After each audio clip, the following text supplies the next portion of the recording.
Hi guys, Martin88 here and welcome back to another FIFA 23 video, and a very important video that I've got today and a very requested one, and that is my top 200 squad battles camera and controller settings. I'm saying squad battles because it is a lot different to the online controller settings that you would use. Okay, before we get into it as well guys, I wanted to say to you that if you're struggling and you want some squad battles coaching, jump on board with what I've got going on at the moment. Feel free to contact me, martinfifa88@gmail.com, and we can talk about that, or come and join my Discord, where we've got a lot of like-minded people that all just chat about squad battles, mostly day in and day out. But without further ado guys, let's get straight into the video, and I hope that you enjoy it and find it very informative.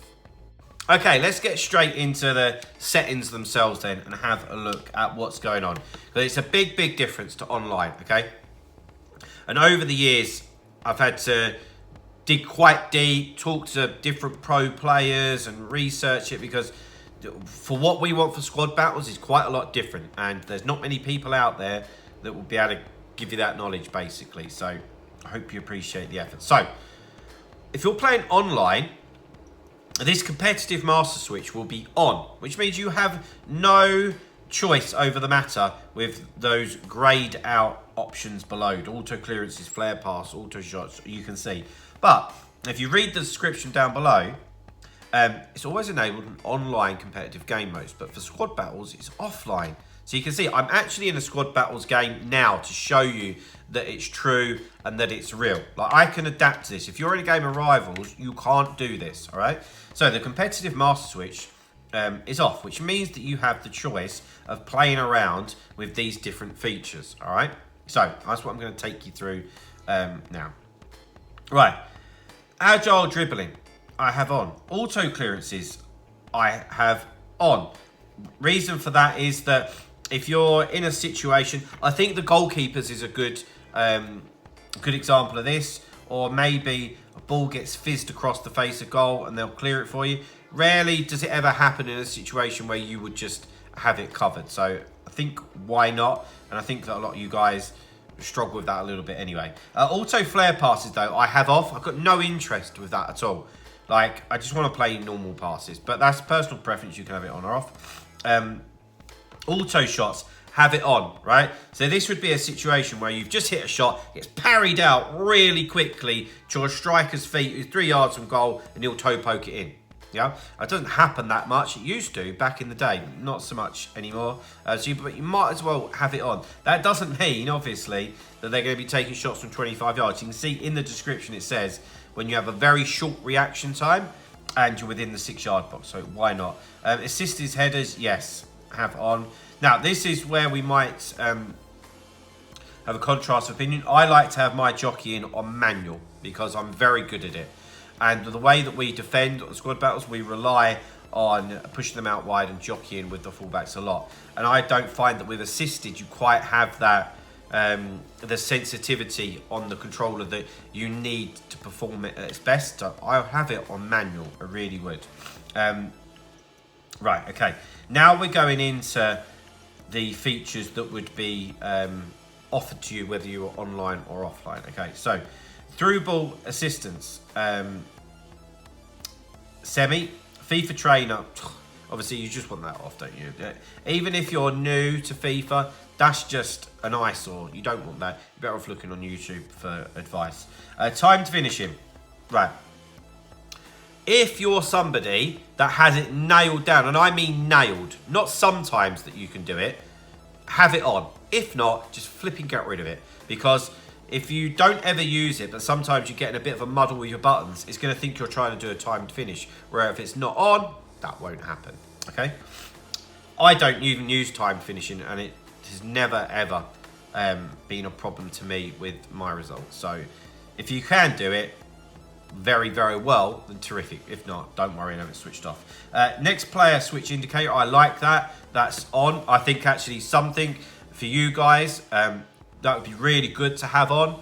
And that's the AI going, hey guys, if you want to switch normally, this is going to be the next guy it goes to. And I'm not talking about right stick switching here, I'm just talking about bog standard L1 switching, which for those of you that do struggle a little bit with your right stick switching, that's really nice to know. he's going to be the next guy. Okay. Pass, block, assisted, have on. That means that even though you're not controlling the player, if it goes near him, he'll collect the ball, which is nice. Auto switching. It's always been over the years on air balls and loose balls, and that's how it will stay. When I've played co-op with some of you guys, that's been something that you've moaned about a little bit, but there's no way around it. You don't want it on any of the others. It's just the way that it is, okay? If you had a corner and you're trying to just do it all, man, it's just difficult, or like from the goal kicks. It's just better to be on air balls and loose balls. And then it almost gives you a base to switch from there, really. Auto switching move assistance, okay? I had to do a bit digging on this. Now, I want it on none. So what it's saying is when you pass the ball to somebody, do you want them to, do you want the AI to help you with their move assistance, i.e. running in a certain direction? And the truth is, if I'm passing it to somebody, I want to be in complete control of that. So if I've passed it out wide to Sterling, as I'm about to receive the ball, I'm already on the correct direction and the sprint speed to move anyway. You know, I don't need any assistance with that. It's good to have assistance with some stuff, but I do think that other stuff, like if you're a decent player, you want to be in control of what you're doing, really. Clearance, assistance, directional. So that's like the auto clearance. It means if you're directing it a certain way, that will actually happen. Right, player lock, which for me is a little bit like the timed finishing. Unless you use it, have it off, because if you get a muddle with your buttons, it will think that you're trying to do it and it'll just be a mess. So have that off unless you're able to do it, which I doubt many of you are. Icon switching, have off. Right stick switching. The new one here was adaptive, stuff that. Just have it on good old-fashioned classic. It's always worked for us, always has done. And with the right stick switching reference, player relative for me. If you're trying to do ball relative, then fair play to you. There's not many people that do, and player relative is much easier for me because you always know the layout of your team, so you can get used to muscle memory of where your right stick switching. Okay, ground pass, assisted, shot, assisted, lob through ball, pass on semi. And save assistance assisted. So a lot of assisted going on here. Analog sprint, have off. As soon as you receive the ball and you press sprint, you want to go. We're not interested in anything else. Right, this is the last one. This is actually quite relevant. Pass receiver lock, I have on late, right? So when you've got the ball with a midfielder and you go to pass it out wide, and then you're like, oh God, he's covered, but he's free. At the last second you can change it and it will still get to the guy that you wanted to. If you have it on anything else, it's gonna not work as well, in my opinion. So for squad battles, definitely they are what we would have, okay? I'll just quickly show you like the camera stuff. There's a couple of bits and bobs in here, but nothing too much. See, I just have it on default. I always have done and always will do.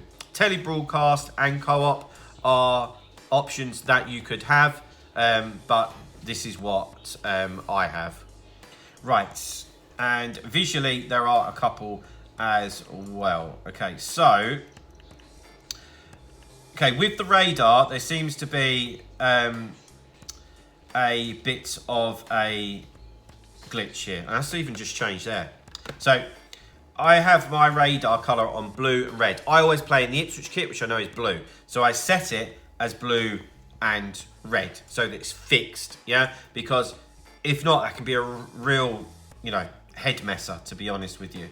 The other thing was, there was a couple of things. So the input overlay is where you can see the controller. That's really good. That's really good for coaching, which if you're interested in coaching, guys, for squad battles, to get into the top 200, contact me, email martinfifa88@gmail.com. We can help you with that. And I also like seeing about the connection issues. If it goes red in the middle, because that would affect the way that I would play. I would then tone it right down and simplify my gameplay if I saw that the connection isn't very good, okay? So I don't think that there is anything else on there. And then we've got audio, accessibility. No, we're not interested in any of that. So I think at the bottom here, yeah, that was the last one. That's what I was looking for. So the last thing was the power shot zoom. Turn it off. We don't need to see that. It's an absolute pain in the backside, to be honest with you. So that's the new feature, if you didn't know, the new power shot. But yeah, when it zooms in, just turn it off. We don't need to see that. But guys, there we go. That's top 200 squad battles camera and controller settings. I hope that you've enjoyed that video and found it useful. If you have, please drop a like on the video. Subscribe to the channel if you haven't already, and I'll see you guys very, very soon. See you later, guys. Bye-bye.